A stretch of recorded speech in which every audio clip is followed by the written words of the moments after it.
तो कैसे आप सभी, आशा करता हूँ आप सभी बढ़िया होंगे। तो चलिए आज से हम लोग क्लास 10 साइंस का चैप्टर 1 शुरू करते हैं। जैसा कि हमने आपको पहले ही बताया था कि जो साइंस की बुक है या साइंस का जो हम लोग का सिलेबस है, जिसके बारे में हम लोग पिछले वीडियो में डिस्कस कर चुके हैं, इसको हम लोग दो तरह से कवर करेंगे। यानी इस पे जो वीडियो मिलेंगे आपको दो तरह से मिलेंगे। एक जो होगा जिसमें एनसीईआरटी की जो कंप्लीट बुक है उसको हम लोग लाइन बाय लाइन, जो हिंदी मीडियम एनसीईआरटी की जो बुक है उसको लाइन बाय लाइन पढ़ेंगे और उसको समझने की कोशिश करेंगे, क्योंकि ये जो है ये हमारा कंसेप्ट डेवलप करेगा।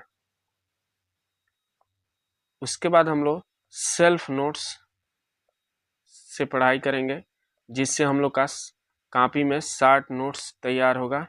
और इसी का आपको बताया गया था कि फ्री पीडीएफ भी मिलेगा। तो 60 नोट्स तैयार होगा जो कि हमको एग्जाम के टाइम में रिवीजन में हेल्प करेगा और क्वेश्चन का आंसर देने में मदद करेगा। तो ये हमारा कंसेप्ट बिल्डअप करेगा और ये हमारे क्वेश्चन का आंसर देने में मदद करेगा, रिवीजन के टाइम में मदद करेगा। तो चलिए शुरू करते हैं आज एनसीईआरटी की बुक का चैप्टर नंबर 1 जो कि केमिस्ट्री का पार्ट है। तो चलिए शुरू करते हैं हम लोग बुक का चैप्टर नंबर 1, रासायनिक अभिक्रियाएं एवं समीकरण। ये हमारा चैप्टर नंबर 1 है जो कि रसायन विज्ञान का एक पार्ट है, रासायनिक अभिक्रियाएं एवं समीकरण, केमिकल रिएक्शन एंड इक्वेशन। तो हम लोग इसका एक एक लाइन पढ़ेंगे और उसको समझने की कोशिश करेंगे कि आखिर में ये चैप्टर है क्या, इसमें क्या पढ़ना है। तो चलिए शुरू करते हैं। जैसा कि इसमें दिया गया है, अपने दैनिक जीवन की निम्नलिखित परिस्थितियों पर ध्यान दीजिए और विचार कीजिए कि क्या होता है जब।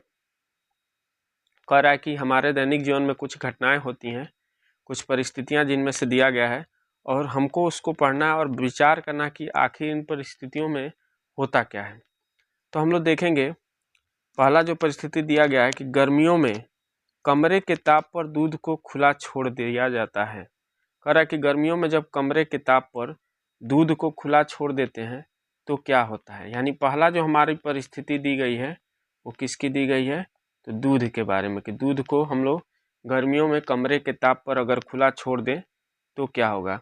अगली परिस्थिति हमारा लोहे का। कह रहा है लोहे का जो तवा, तसला, कील आदि को आर्द्र वायुमंडल यानी नमी युक्त वायुमंडल में खुला छोड़ दिया जाता है, तब क्या होता है। यानी दूसरा जो कंडीशन दिया है वो लोहे का दिया हुआ है। इसके बाद अगला कंडीशन है अंगूर का किण्वन हो जाता है। तीसरा कंडीशन कह रहा है कि यदि अंगूर का जब किण्वन होता है उस समय क्या होता है, अंगूर का किण्वन। यह हमारा तीसरा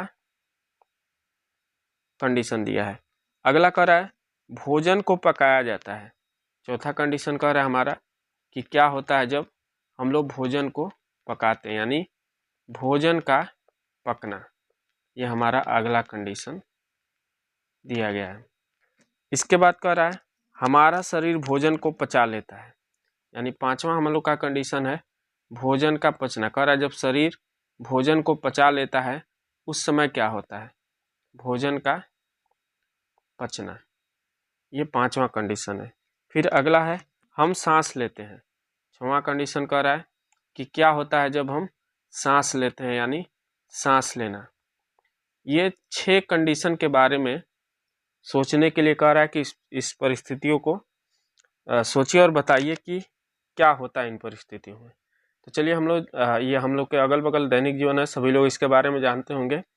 सभी लोगों ने देखा होगा कि अगर दूध है, कच्चा दूध, यदि हमको उस बिना उबाले उसको कुछ घंटों के लिए छोड़ दें तो देखेंगे हम लोग वो धीरे धीरे हमारा दूध जो है वो फट जाता है। ठीक है, और इसमें जो है खट्टापन आ जाता है, यानी दूध हमारा क्या हो जाता है, खट्टा हो जाता है।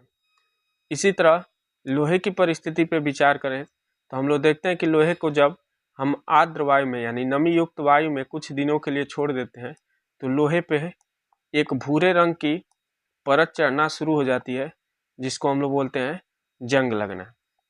इसी तरह अंगूर का जब किण्वन होता है तो अंगूर के अंदर का जो ग्लूकोज होता है वो बदल जाता है अल्कोहल में।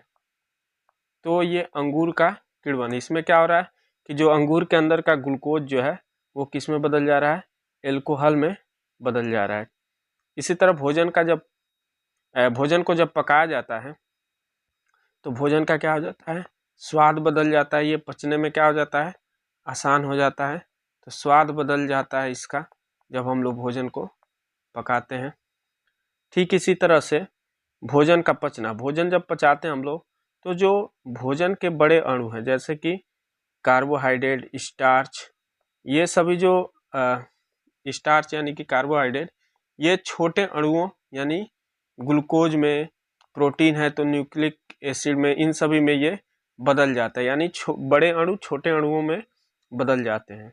इसी तरह जब हम लोग सांस लेते हैं तो सांस में हम लोग ऑक्सीजन गैस लेते हैं और वो अंदर जा करके कार्बन डाइऑक्साइड में चेंज हो जाता है हम, ठीक है। तो ये सभी जो परिस्थितियां हैं जिनके बारे में एनसीईआरटी ने हमसे जानने के लिए कहा है कि आगे हम लोग देखेंगे कि क्या कह रहा है। देखिए कह रहा है इन सभी परिस्थितियों में प्रारंभिक वस्तु की प्रकृति तथा पहचान कुछ न कुछ बदल जाती है। हम लोग देख रहे थे कि ये जितने भी परिस्थितियां हैं इसमें प्रारंभिक वस्तु की, जैसे ये दूध है तो दूध बाद में फट जा रहा है, यानी प्रारंभिक स्थिति क्या था, इसका दूध था, लेकिन बाद में ये क्या हो गया, फट गया। तो जैसा कि हमने देखा कि इन सभी कंडीशंस में, इन सभी परिस्थितियों में हमारा जो मूल पदार्थ है उसमें कुछ न कुछ परिवर्तन हो रहा है। तो आगे हम लोग देखेंगे। कह रहा है पदार्थ के भौतिक तथा रासायनिक परिवर्तनों के बारे में हम लोग पिछली कक्षा में पढ़ चुके हैं। हम लोग पिछली कक्षा में देखेंगे तो हम लोग ने कह रहा है कि हम लोग परिवर्तनों के बारे में पढ़ा है कि परिवर्तन कितने तरह के होते हैं हमारे अगल बगल। तो अभी थोड़ा सा परिवर्तन के बारे में हम लोग जान लेंगे। हमारे अगल बगल जो परिवर्तन होता है वो हम लोगों ने पढ़ा है कि 2 तरह का परिवर्तन होता है, ठीक है। जो परिवर्तन हमारे अगल बगल होता है वो 2 तरह के परिवर्तन होते हैं। एक होता है भौतिक परिवर्तन और एक होता है रासायनिक परिवर्तन। तो ये 2 तरह के परिवर्तन हमारे अगल बगल होते हैं। भौतिक परिवर्तन में कोई नया पदार्थ नहीं बनता। हम लोग पढ़ चुके हैं कि भौतिक परिवर्तन वो परिवर्तन है जिसमें कोई नया पदार्थ नहीं बनता है, इसमें कोई नया पदार्थ नहीं बनता है, ठीक है। जबकि रासायनिक परिवर्तन में हम लोग देखेंगे कि इसमें एक नया पदार्थ बनता है और भी बहुत सारे इसमें होते हैं। जैसे कि भौतिक परिवर्तन जो है वो रिवर्सिबल होता है, यानी उसे पुनः दोबारा वो वापस उसी अवस्था में प्राप्त किया जा सकता है जैसा कि वो पहले था, जबकि रासायनिक परिवर्तन में ऐसा नहीं होता है। तो ये हो गया हमारा परिवर्तन। हम लोगों ने भौतिक और रासायनिक परिवर्तन के बारे में पिछली कक्षा में पढ़ चुका है। चलिए आगे की लाइन में देखते हैं क्या कह रहा है। आगे कह रहा है कि जब कोई रासायनिक परिवर्तन होता है तो हम कह सकते हैं कि यह एक रासायनिक अभिक्रिया हुई है। यानी इन सभी परिस्थितियों में जो अभी हम ऊपर परिस्थितियों की बात कर रहे थे उसमें कुछ न कुछ परिवर्तन हो रहा था, और ये सभी परिवर्तन हम लोग देखेंगे कि ये जितने भी परिवर्तन हो रहे थे वो सब के सब कैसे परिवर्तन हो रहे थे, तो सब के सब कैसे परिवर्तन थे, रासायनिक परिवर्तन थे।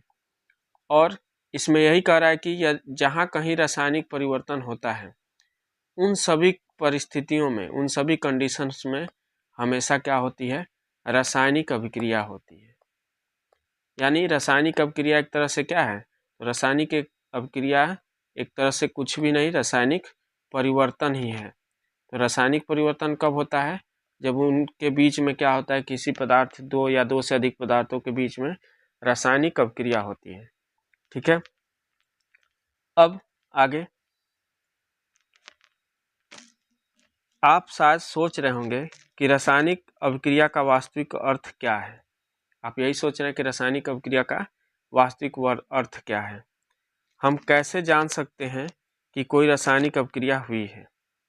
जैसे हम लोगों ने सुना कि रासायनिक परिवर्तन हो रहा है तो इसका मतलब वहाँ क्या हो रही है, रासायनिक अभिक्रिया। तो यदि आपके दिमाग में ये क्वेश्चन आ रहा होगा कि कैसे हम जानेंगे कि रासायनिक अभिक्रिया हुई है कि नहीं, तो इसके लिए हम लोग क्या देखना पड़ेगा कि रासायनिक परिवर्तन हुआ है कि नहीं, यानी रासायनिक परिवर्तन के बारे में जानेंगे। और भी हम लोग देखेंगे इसके अलावा कि रासायनिक परिवर्तन के अलावा और क्या क्या ऐसी चीज़ें होती हैं जिसके द्वारा हम लोग पता कर सकते हैं कि कहीं पे कोई रासायनिक अभिक्रिया हुई है कि नहीं है। तो इसको हम लोग बोलते हैं रासायनिक अभिक्रिया के प्रेक्षण।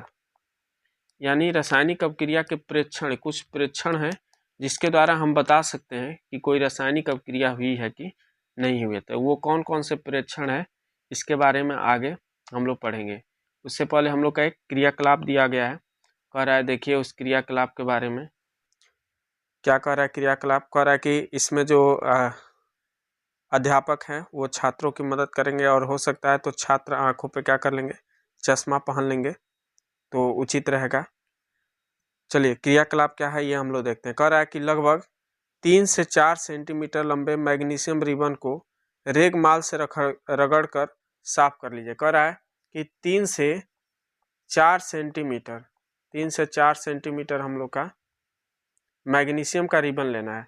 मैग्नीशियम एक धातु है जो कि रिबन टाइप में आता है। कह रहा है वो 3 से 4 सेंटीमीटर ले लीजिए और उसको रेगमाल क्या होता है, घरों में देखा होगा आप लोगों ने कि जो दरवाजे खिड़कियां होती हैं उनके जो ग्रिल होते हैं लोहे के, उस पर जब जंग लग जाता है तो उसको रगड़ के साफ करने के लिए एक कागज जैसे आता है, उसी को हम लोग क्या बोलते हैं, रेगमाल कहते हैं। तो रेगमाल से रगड़ के साफ कर लेना ताकि मैग्नीशियम की जो रिबन है उस पर अगर कोई गंदगी वगैरह है तो वो साफ हो जाए। और फिर क्या कर रहा है कि इसे चिमटे से पकड़कर स्ट्रिप लैंप या बर्नर से इसका दहन कीजिए। कह रहा है देखिए यहाँ पे ये चिमटा से पकड़ लिया है, चिमटा से पकड़ करके इसको स्प्रिट लैंप या बर्नर पे क्या करना है, हमको दहन करना है यानी जलाना है। जब मैग्नीशियम रिबन को हम लोग जलाएंगे तो इससे बनी राख को वाच ग्लास में इकट्ठा कर लीजिए। ये वाच ग्लास है, इसमें कह रहा है इसके द्वारा जो राख बन रही है उसको वाच ग्लास में इकट्ठा कर लेना है। मैग्नीशियम रिबन का दहन करते समय इसे अपनी आंखों से यथासंभव दूर रखें। कह रहा है कि जब इस मैग्नीशियम रिबन को जलाइए तो उससे अपनी आंखों से क्या करना है, दूर रखना है। क्यों रखना है अभी हम आगे बताएंगे। मैग्नीशियम रिबन का वायु में दहन कर मैग्नीशियम ऑक्साइड, जो राख हमारी बन रही है वो मैग्नीशियम ऑक्साइड होती है, को वाच ग्लास में इकट्ठा कर लेना है। यह हमारा प्रैक्टिकल है यानी क्रियाकलाप है जो हमको करना है। तो इस क्रियाकलाप को करने के बाद उसके क्या प्रेक्षण मिले, यानी हमको क्या ऑब्जर्वेशन मिला, क्या हमको देखने को मिला, ये हम लोग देखने की और समझने की कोशिश करेंगे। तो देखिए आगे कह रहा है कि आपने देखा होगा कि चमकदार श्वेत लौ के साथ रिबन का दहन होता है। कह रहा है कि आपने देखा होगा कि जब रिबन को हम लोग बर्नर या स्ट्रिप लैंप के में जलाते हैं तो वो श्वेत लौ यानी सफ़ेद लौ के साथ उसका क्या होता है, दहन होता है, यानी वो जलता है और यह श्वेत चूर्ण में परिवर्तित हो जाता है और ये जो है सफ़ेद राख इसकी बनती है। यानी श्वेत चूर्ण में यानी सफ़ेद राख में क्या हो जाता है, ये बदल जाता है, यानी सफ़ेद राख हमको प्राप्त होती है। यह जो राख है ये किसका राख होता है, तो ये जो राख होता है यानी जो हमको मिला है राख वो क्या है, तो वो हम लोग का है मैग्नीशियम ऑक्साइड। वो जो राख है वो क्या है, मैग्नीशियम ऑक्साइड है। यानी जब हम मैग्नीशियम रिबन का दहन करते हैं तो वो श्वेत लौ यानी सफ़ेद लौ के साथ जलता है और हमको एक सफ़ेद राख प्राप्त होती है जो कि किसकी होती है, मैग्नीशियम ऑक्साइड की होती है। यह मैग्नीशियम ऑक्साइड का चूर्ण है। वायु में उपस्थित ऑक्सीजन तथा मैग्नीशियम के बीच होने वाली अभिक्रिया के कारण यह बनता है। कह रहा है ये मैग्नीशियम ऑक्साइड आखिर में हमको कहाँ से मिला, हम तो मैग्नीशियम को जला रहे थे, तो जब मैग्नीशियम को हम लोग ऑक्सीजन के साथ जलाते हैं, ठीक है, जब मैग्नीशियम को हम लोग ऑक्सीजन के साथ जलाते हैं तो इन दोनों के बीच में क्या होती है, रासायनिक अभिक्रिया हो रही है। अब यहाँ देखिए मैग्नीशियम जो है वो हम लोग का किस में बदल जा रहा है, रासायनिक मैग्नीशियम ऑक्साइड में बदल जा रहा है, यानी हमको क्या मिल रहा है, नया पदार्थ मिल रहा है। और नया पदार्थ मिल रहा है इसका मतलब इन दोनों के बीच में क्या हुई है, रासायनिक परिवर्तन हुआ है। और जहाँ रासायनिक परिवर्तन होता है वहाँ क्या होता है, रासायनिक अभिक्रिया होता है। तो यहाँ मैग्नीशियम और ऑक्साइड जो है ये आपस में रासायनिक अभिक्रिया करके और तब हमारा मैग्नीशियम ऑक्साइड का राख बनाते हैं, यानी हमारा मैग्नीशियम ऑक्साइड का राख बनता है। यानी यहाँ पे क्या हो रहा है, हम कह सकते हैं कि यहाँ पे क्या हो रहा है, रासायनिक परिवर्तन हो रहा है। और रासायनिक परिवर्तन हो रहा है इसका मतलब मैग्नीशियम और ऑक्सीजन जो है आपस में क्या कर रहे हैं, रासायनिक अभिक्रिया कर रहे हैं। तो अब धीरे धीरे रासायनिक अभिक्रिया का कंसेप्ट आपको समझ में आ रहा होगा। क्या अभी तक समझे हम लोग कि हमारे अगल बगल दैनिक जीवन में बहुत सारे परिवर्तन होते हैं। ये परिवर्तन दो तरह के होते हैं, भौतिक परिवर्तन और रासायनिक परिवर्तन। जब भी रासायनिक परिवर्तन होता है हमें कोई ना कोई नया पदार्थ प्राप्त होता है, साथ ही साथ उसमें बहुत तरह के परिवर्तन होते हैं, प्रेक्षण से हमको प्राप्त होते हैं और उससे हम अंदाजा लगा सकते हैं कि हाँ यहाँ पे क्या हो रहा है, रासायनिक परिवर्तन हो रहा है। और जब भी रासायनिक परिवर्तन होता है तो वहाँ दो या दो से अधिक पदार्थों के बीच में क्या होती है, रासायनिक अभिक्रिया होती है। वो दोनों पदार्थ आपस में ज्वाइंट होते हैं, मिलते हैं और एक नया तरह का पदार्थ, एक या एक से अधिक नए तरह का पदार्थ बनाते हैं। तो वहाँ पे हम कहते हैं कि क्या हो रहा है, रासायनिक अभिक्रिया हो रही है। चलिए एक और क्रियाकलाप है, उसको भी हम लोग आगे देखते हैं कि उसमें क्या कह रहा है। आगे कह रहा है कि एक परख नली में, आगे हम लोग का बोल रहा है कि एक परख नली में लेड सीसा नाइट्रेट का घोल लीजिए, यानी लेड नाइट्रेट का हमको घोल लेना है। इसमें पोटेशियम आयोडाइड का घोल मिला देना और फिर उसका भी प्रेक्षण हम लोग को देखना है।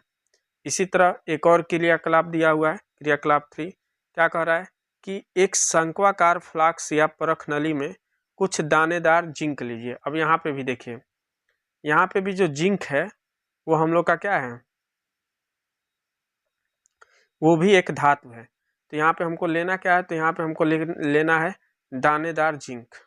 हमको क्या लेना है, तो हमको दानेदार जिंक लेना है। किसमें, तो एक शंक्वाकार परख नली में। यहाँ पे ये फिगर इसी का दिया हुआ है, ये फिगर आप लोग देख सकते हैं कि ये जो फिगर है ये वाला, ये फिगर इसी का दिया हुआ है कि एक शंक्वाकार फ्लास्क लेना है और उसमें दानेदार जिंक लेना है। ठीक है, तो दानेदार जिंक को हम शंक्वाकार फ्लास्क में लेना है। फिर इसमें क्या करना है, तो इसमें तनु हाइड्रोक्लोरिक अम्ल या सल्फ्यूरिक अम्ल मिला दीजिए। यानी एक ऐसे शंक्वाकार हमको फ्लास्क लेना है और उसमें दानेदार जिंक डाल करके, और इसमें हमको क्या करना है, तो इसमें हम लोग को सल्फ्यूरिक अम्ल, इसमें जो है सल्फ्यूरिक अम्ल या हाइड्रोक्लोरिक अम्ल, इसको हमको इसके अंदर डाल देना है। इसमें हमको हाइड्रोक्लोरिक अम्ल हमको क्या कर देना है, इसके अंदर डाल देना। जब डालेंगे तो हम लोग देखेंगे कि इसमें अब रासायनिक अभिक्रिया होना शुरू हो जाएगा, इसमें कुछ परिवर्तन होने शुरू हो जाएंगे। यहाँ आगे कह रहा है कि अम्ल का जो इस्तेमाल है सावधानी से करिए, अम्ल का इस्तेमाल सावधानी से करिए। क्या जस्ते के दाने यानी जिंक के दाने के आसपास कुछ होता हुआ दिखाई दे रहा है, तो दिखाई देगा। हम लोग देखेंगे कि इसमें बुलबुला निकलना, जो अम्ल है उसमें से बुलबुला निकलना शुरू होगा। शंक्वाकार फ्लास्क या परख नली को स्पर्श कीजिए, क्या इसके तापमान में कोई परिवर्तन हुआ है। अब कह रहा है कि ये जो परख नली है इसको टच करके देखिए, क्या इसके तापमान में कोई परिवर्तन हो रहा है। तो जब ये प्रयोग हम लोग करेंगे तो देखेंगे कि शंक्वाकार जो परख नली है उसका ताप जो है वो बढ़ जाता है, यानी इसमें से हीट निकलता है, उष्मा निकलती है और ये गर्म हो जाता है। ये परख नली जो है ये गर्म हो जाता है। तो यहाँ पे हम लोग दो चीज़ देख रहे हैं। क्या देख रहे हैं कि एक इसमें जो है वो बुलबुला निकलना शुरू हो रहा है। बुलबुला कब निकलता है, किसी द्रव में, जब उसमें से कोई गैस निकलती है, बुलबुला निकलता है, यानी गैस का उत्सर्जन हो रहा है। यहाँ पे हम लोग कह सकते हैं यहाँ पे क्या हो रहा है, गैस का उत्सर्जन हो रहा है। और दूसरा क्या हो रहा है हमारा, तो दूसरा इसका जो है वो ताप बढ़ जा रहा है, इसका जो तापमान है वो क्या हो जा रहा है, बढ़ जा रहा है। यानी यहाँ पे उष्मा भी रिलीज हो रही है, उष्मा निकल रही है, तो ताप बढ़ जाता है। तो ये दो तरह के प्रेक्षण यहाँ पे हमको दिखाई देने को मिलता है। एक तो उसमें से बुलबुला निकल रहा है यानी गैस का उत्सर्जन हो रहा है, और दूसरा उसका क्या हो रहा है, ताप बढ़ जा रहा है। तो इस क्रियाकलाप में, दो क्रियाकलाप में हम लोगों ने यही देखा कि जब मैग्नीशियम रिबन ऑक्सीजन के साथ जल रहा है तो वहाँ पे हमको एक राख मिल रही है जो कि मैग्नीशियम ऑक्साइड का राख है और वो सफ़ेद लौ के साथ जलता है। और इसी तरह जब दानेदार जिंक को हम लोग HCl या कोई सी अम्ल के साथ किसी फ्लास्क में लेकर के रिएक्शन कराते हैं तो वहाँ पे हमको बुलबुला निकलता है, यानी गैस का उत्सर्जन होता है, साथ ही साथ उसका ताप भी बढ़ जाता है। अब इन क्रियाकलापों के आधार पर ये सभी प्रेक्षण हमको देखने को मिलते हैं, यानी कहीं पर रासायनिक अभिक्रिया होता है तो इन सभी प्रेक्षण में से कुछ न कुछ वहाँ हो सकता है, और इन्हीं प्रेक्षणों के आधार पर हम कह सकते हैं कि वहाँ पे क्या हो रही है, रासायनिक अभिक्रिया हो रही है। तो चलिए आगे देखते हैं। कह रहा है ऊपर दिए गए तीनों क्रियाकलापों के आधार पर हम कह सकते हैं कि निम्न किसी भी प्रेक्षण की सहायता से हम निर्धारित कर सकते हैं कि रासायनिक अभिक्रिया हुई है कि नहीं। जैसे अभी हम लोग शुरू में पढ़े थे कि हम क्रियाकलाप हम क्यों पढ़ रहे थे, क्योंकि हमको इस बात का आंसर जानना था कि हम कैसे जानेंगे कि कहीं पे कोई रासायनिक अभिक्रिया हो रही है या नहीं हो रही है। तो उसके लिए हम लोग को क्या चाहिए कि हमारे अगल बगल यानी जो भी परिवर्तन हो रहा है, जो भी हम रिएक्शन करा रहे हैं, तो उन परिवर्तन से जो भी ऑब्जर्वेशन यानी प्रेक्षण हमको मिल रहा है, उसी प्रेक्षण के आधार पर हम जानेंगे कि रासायनिक अभिक्रिया हो रही है कि नहीं हो रही है। जैसे यहाँ पे अभी हम लोग रिएक्शन कराए थे, यहाँ पे क्या हो रहा था, गैस का उत्सर्जन हो रहा था, ताप बढ़ रहा था। तो ये क्या है, ये प्रेक्षण है, रासायनिक अभिक्रिया का प्रेक्षण है, ऑब्जर्वेशन है जो हमको देखने को मिलता है। तो चलिए अगला वही हम लोग को देखना है कि आखिर में रासायनिक अभिक्रिया के प्रेक्षण कौन कौन से हैं। तो यहाँ पे देखिए रासायनिक अभिक्रिया में क्या प्रेक्षण हो सकते हैं। तो पहला है अवस्था में परिवर्तन हो सकता है। अगर कहीं पर रासायनिक अभिक्रिया हो रही है तो वहाँ पदार्थ की अवस्था में क्या हो सकता है, परिवर्तन। अवस्था परिवर्तन का मतलब ठोस है तो द्रव में, द्रव है तो गैस में, मतलब अवस्था में उसके परिवर्तन हो सकता है। साथ ही साथ क्या हो सकता है, रंग में परिवर्तन हो सकता है। रंग में कैसे, जैसे अभी मैग्नीशियम रिबन को बात करें तो वो लगभग हमारा स्लेटी कलर का या काले कलर का होता है, लेकिन देख रहे हैं जब उसका राख मिल रहा है हमको मैग्नीशियम ऑक्साइड का, वो कैसा है, सफेद राख है, रंग में परिवर्तन हो जाता है। गैस का निकास अथवा उत्सर्जन होता है। जैसे इस कंडीशन में हम लोग देख रहे हैं कि गैस का क्या हो रहा है, उत्सर्जन हो रहा है, बुलबुला उसमें से निकल रही है। वो यहाँ पे एक बात करें तो यहाँ पे जो गैस निकलती है वो हाइड्रोजन गैस होती है। तो गैस का उत्सर्जन हो सकता है। तापमान में परिवर्तन हो सकता है, यानी ताप बढ़ रहा था यहाँ पे, तो ताप बढ़ भी सकता है, कम भी हो सकता है, यानी तापमान में परिवर्तन हो सकता है, गैस का उत्सर्जन हो सकता है, रंग में परिवर्तन हो सकता है, अवस्था में परिवर्तन हो सकता है। ये सभी प्रेक्षण हमको किसी भी रासायनिक अभिक्रिया के दौरान प्राप्त हो सकते हैं और इसी के आधार पर हम लोग कह सकते हैं कि हाँ, यहाँ पे क्या हो रही है, रासायनिक अभिक्रिया हो रही है। चलिए आगे देखते हैं। यदि हम अपने आसपास हो रहे परिवर्तनों को देखें तो पाएंगे कि हम चारों ओर विविध प्रकार की रासायनिक अभिक्रियाएं हो रही हैं।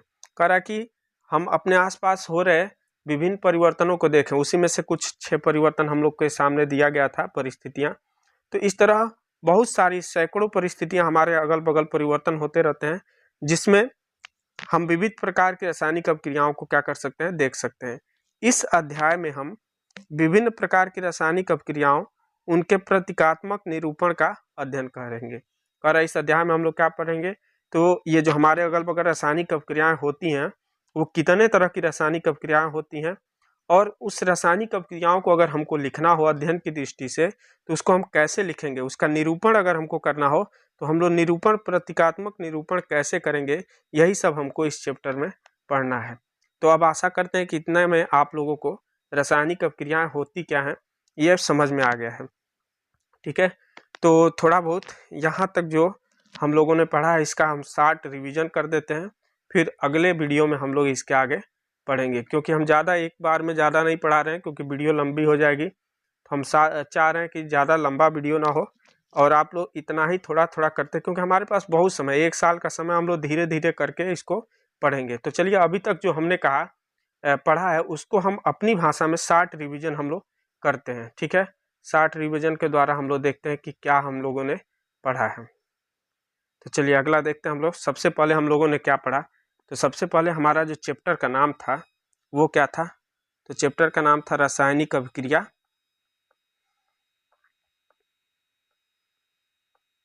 एवं समीकरण।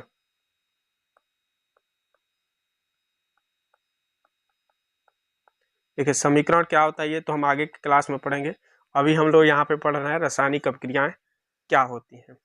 तो हम लोग का चैप्टर था रासायनिक अभिक्रियाएं एवं समीकरण।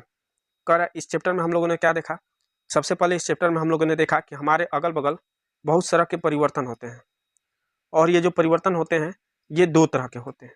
कौन कौन से, तो एक होता है हम लोग का भौतिक परिवर्तन और एक होता है रासायनिक परिवर्तन। ठीक है, ये 2 तरह के परिवर्तन हमारे अगल बगल होते हैं। भौतिक परिवर्तन में हम लोग देख रहे थे कि इसमें कोई नया पदार्थ नहीं बनता है, कोई नया पदार्थ नहीं बनता है, जबकि रासायनिक अभिक्रिया में क्या होता है, नया पदार्थ बनता है, इसमें नया पदार्थ बनता है। साथ ही साथ इसमें क्या होता है, तो इसमें अवस्था में परिवर्तन हो सकता है, अवस्था परिवर्तन हो सकता है, आकार आकृति में परिवर्तन हो सकता है। ठीक है, आकार आकृति इन सभी चीज़ों में परिवर्तन हो सकता है, जबकि रासायनिक अभिक्रिया में हमारा अवस्था तो परिवर्तन हो ही सकता है। ठीक है। अवस्था परिवर्तन के साथ साथ क्या हो सकता है, तो हमारा गैस का उत्सर्जन हो सकता है, ठीक है, तापमान बदल सकता है, ये सभी चीज़ें रासायनिक परिवर्तन में होती हैं। आगे हम लोगों ने पढ़ा कि अलग अलग कंडीशन, हम लोगों ने पढ़ा कि अलग अलग कंडीशन दिया था, उसमें परिवर्तन हमको देखना था, उस सभी परिवर्तन में क्या हो रहा था, तो उसके बारे में थोड़ा सा हम लोग स्टार्ट में जल्दी से रिवीजन कर लेते हैं। तो परिस्थिति में दिया हुआ था कि पहला परिस्थिति दिया हुआ था कि कोई दूध है, अगर इसको हम लोग खुली हवा में गर्मी में कमरे के ताप पर छोड़ दें तो क्या होगा। तो हम लोग देखते हैं कि जब कुछ घंटे के लिए छोड़ते हैं तो इसमें ये जो दूध है हमारा खट्टा हो जाता है और धीरे धीरे क्या हो जाता है, ये फट जाता है, दूध हमारा फट जाता है। इसी तरह दूसरा कंडीशन हम लोगों ने देखा था लोहे का, कि जब लोहे को हम लोग छोड़ देते हैं खुले में आर्द्र वायुमंडल में यानी नमी युक्त हवा में, तो कुछ दिनों में हम देखते हैं कि इस पर क्या हो जाता है, जंग लग जाता है, इस पर जंग लग जाता है, भूरे रंग की एक परत चढ़ जाती है। फिर इसी तरह हम लोग देखे थे भोजन का पकना और भोजन का पचना, इसमें भी हमारा क्या हो रहा था, परिवर्तन हो रहा था, भोजन का पाचन और भोजन का पकना, इन दोनों में भी हम लोग देख रहे थे कि हमारा रासायनिक परिवर्तन हो रहा था। एक में हमारा भोजन का स्वाद बदल जा रहा था और एक में पाचन में क्या हो रहा था कि जो बड़े अणु जैसे स्टार्च वगैरह हैं वो किस में बदल जा रहे थे, बड़े अणु छोटे अणु में यानी ग्लूकोज वगैरह में बदल जा रहे थे। भोजन के अंदर का जो स्टार्च है वो बदल जा रहा था किस में, ग्लूकोज में, ठीक है। तो ये सभी परिवर्तन हमारे अगल बगल हो रहे थे।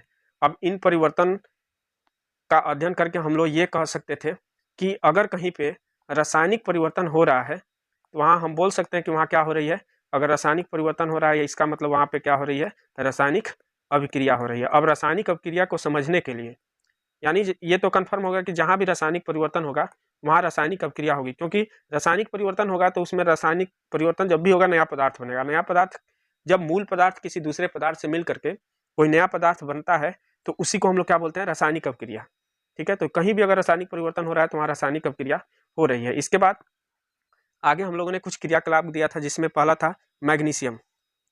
मैग्नीशियम के रिबन को हम लोगों ने वायु की उपस्थिति में क्या किया था, जलाया था। वायु के साथ जब इसका क्या करते हैं हम लोग, दहन करते हैं तो हम लोग को राख प्राप्त हो रही थी सफ़ेद कलर की, जो कि मैग्नीशियम ऑक्साइड की राख थी, ठीक है। तो यानी जब मैग्नीशियम रिबन को हम लोग वायु की उपस्थिति में जलाते हैं तो हमको मैग्नीशियम ऑक्साइड जो है वो राख के रूप में प्राप्त होती है, ठीक है। इसके बाद पहला क्रियाकलाप हम लोगों ने किया था। दूसरा हम लोगों ने क्या किया था, तो दानेदार जिंक लिया था और इसमें हम लोगों ने हाइड्रोक्लोरिक अम्ल को डाला था। तो हम लोग को क्या देखने को मिला था, तो हम लोग को देखने को मिला था बुलबुला उसमें से निकलता है, जो कि किसका प्रतीक है, तो गैस के उत्सर्जन का, यानी गैस का वहाँ पे क्या हो रहा था, उत्सर्जन हो रहा था। इसी तरह से एक और क्या हो रहा था इसमें, तो जो हमारा फ्लक्स है उसका ताप जो है वो बढ़ जाता था। जो शंक्वाकार हम लोग परख नली लिए थे उसका ताप बढ़ गया था, तो इसमें ताप बढ़ जाता है। तो ये दो तरह के इसमें हम लोग को प्रेक्षण देखने को मिलते हैं। तो इन सभी क्रियाकलाप के आधार पे हम लोगों ने एक निष्कर्ष निकाला कि अगर कहीं पर रासायनिक अभिक्रिया होती है तो वहाँ कुछ प्रेक्षण होते हैं। तो अगला हम लोग का जो टॉपिक था वो क्या था, रासायनिक अभिक्रिया के प्रेक्षण। यानी प्रेक्षण मतलब होता है ऑब्जर्वेशन, हमको कोई रासायनिक अभिक्रिया करते हैं तो हमको वहाँ पे क्या क्या देखने को मिलता है उसी को हम लोग प्रेक्षण यानी ऑब्जर्वेशन कहा जाता है। तो रासायनिक अभिक्रिया के प्रेक्षण क्या क्या हम लोग को देखने को मिले, तो रासायनिक अभिक्रिया के प्रेक्षण, इसमें हम लोगों ने देखा एक कि अवस्था में परिवर्तन हो सकता है, ठीक है। रासायनिक अभिक्रिया के प्रेक्षण में क्या था कि हम लोग का अवस्था में परिवर्तन हो सकता है। दूसरा उसका रंग बदल सकता है, उसके बाद क्या हम लोगों ने देखा, उसके बाद हम लोगों ने देखा कि उसका गैस का उत्सर्जन हो सकता है, उसमें गैस का उत्सर्जन हो सकता है। साथ ही साथ और क्या हो सकता है, ताप बढ़ सकता है। तो ये अलग अलग तरह के हमारे ऑब्जर्वेशन हमको देखने को मिलते हैं और इन्हीं ऑब्जर्वेशन के हिसाब से हम लोग बोल सकते हैं कि अगर कहीं पे ये ऑब्जर्वेशन हो रहा है, किसी परिवर्तन में ये चीज़ें हमको देखने को मिल रही हैं, तो वहाँ हम कह सकते हैं कि रासायनिक अभिक्रियाएं हो रही हैं। यानी हमारे अगल बगल अगर कोई परिवर्तन हो रहा है और वहाँ पे ये सभी प्रेक्षण यानी ये सभी चीज़ें अगर हमको लक्षण दिखाई देते हैं तो वहाँ पे हम कह सकते हैं कि वहाँ पे क्या हो रही है, रासायनिक अभिक्रिया हो रही है। अब थोड़ा सा हम रासायनिक अभिक्रिया के बारे में अपने शब्दों में बता देते हैं कि आखिर में अगर हमको परिभाषा के रूप में लिखना होगा तो रासायनिक अभिक्रिया क्या होता है, कैसे हम उसको समझाएंगे लिखेंगे, ये हम लोग अभी तक जो हम समझे हैं उसके आधार पर हम अपना खुद का परिभाषा बनाएंगे। कैसे बनाएंगे, देखिए अभी तक जो भी हमने पढ़ा या समझा उसमें हम लोगों ने देखा कि हम एक मूल पदार्थ ले रहे थे, जैसे दूध ले रहे थे और उसको किस में छोड़ रहे थे, हवा में, तो वो क्या हो जा रहा था, खट्टा हो जा रहा था, यानी पनीर या कोई पनीर में मान लीजिए बदल गया, इसका स्वाद क्या हो गया, खट्टा। तो इसमें जो मूल पदार्थ है वो किसी दूसरे नए पदार्थ में बदल गया, यानी हमको एक नया तरह का पदार्थ मिला। तो ये नया पदार्थ कब मिलता है, रासायनिक अभिक्रिया। और हम लोगों ने देखा कि ये कैसा परिवर्तन है, रासायनिक परिवर्तन है। और जो भी रासायनिक परिवर्तन होता है वहाँ क्या होती है, रासायनिक अभिक्रिया होती है। तो इस आधार पे हम ये परिभाषा लिख सकते हैं रासायनिक अभिक्रिया का, कि जब दो या दो से अधिक पदार्थ आपस में संयुक्त होकर के कोई नया पदार्थ बना देते हैं, तो ऐसे परिवर्तन को हम लोग क्या बोलते हैं, रासायनिक अभिक्रिया कहते हैं। तो रासायनिक अभिक्रिया क्या होती है, जब दो या दो से अधिक पदार्थ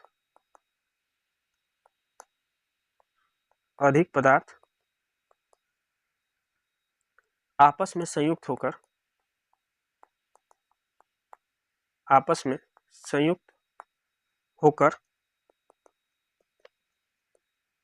कोई नया पदार्थ बनाते हैं, तो उसे रासायनिक अभिक्रिया कहते हैं। वैसे ये सभी हम नोट्स लिखवाएंगे, 60 नोट्स हम जब हमारा सेल्फ नोट्स से जब रिवीजन इसका किया जाएगा तो उसमें ये सभी नोट्स आपको मिलेंगे, तो टेंशन लेने की जरूरत नहीं है, और उसका फ्री PDF आपको मिल जाएगा। अभी हम बस यहाँ रिवीजन के लिए कि अभी तक हम लोगों ने क्या समझा है, इसके लिए हम लोगों ने इसको लिख दिया, ठीक है। रासायनिक अभिक्रिया, अब आगे हम लोग थोड़ा सा हम क्या पढ़ेंगे वो देखें। रासायनिक अभिक्रिया जब भी होता है तो उसमें दो या दो से अधिक पदार्थ जो है आपस में संयुक्त होते हैं। तो जो भी पदार्थ आपस में संयुक्त हो रहे हैं, जैसे हम लोग मैग्नीशियम का एग्जाम्पल अगर लिया जाए, मैग्नीशियम जो था वो किसके साथ संयुक्त हो रहा था, तो मैग्नीशियम हम लोग का वायु के साथ संयुक्त हो रहा था, और दहन होकर के क्या बन रहा था, तो मैग्नीशियम ऑक्साइड यानी कि उसका राख बन रहा था, मैग्नीशियम ऑक्साइड। तो आगे हम लोग इसमें जब पढ़ेंगे तो देखेंगे कि जो भी ये दो पदार्थ आपस में ज्वाइंट हो रहे हैं, इनको हम लोग बोलते हैं अभिकारक, और जो हमको नया पदार्थ मिलता है इसको हम लोग क्या बोलते हैं, उत्पाद। अब इसी के बारे में आगे हम लोग को डिटेल में पढ़ना है कि ये सभी क्या होते हैं। तो आज के लिए इतना ही, धन्यवाद। एक बार मैं फिर से कहूँगा कि यदि आप सभी चैनल पर नए हैं तो चैनल को जरूर से जरूर सब्सक्राइब करिए और अपने दोस्तों में शेयर करिए, ताकि ज़्यादा से ज़्यादा आप हमको मोटिवेशन भी मिले और ज़्यादा से ज़्यादा बच्चों तक ये वीडियो पहुंच सके। यूपी बोर्ड वाले तो एकदम कंफर्म इस चैनल को सब्सक्राइब करके और जुड़ जाइए, ये बहुत फ़ायदेमंद आपके लिए होने वाला है। तो यूपी बोर्ड वालों के लिए तो बहुत ही ज़रूरी है ये, क्लास 10 के लिए जिनको 2026 में बोर्ड एग्जाम देना है वो तो एकदम पक्का इसको ज्वाइन कर लें। तो धन्यवाद।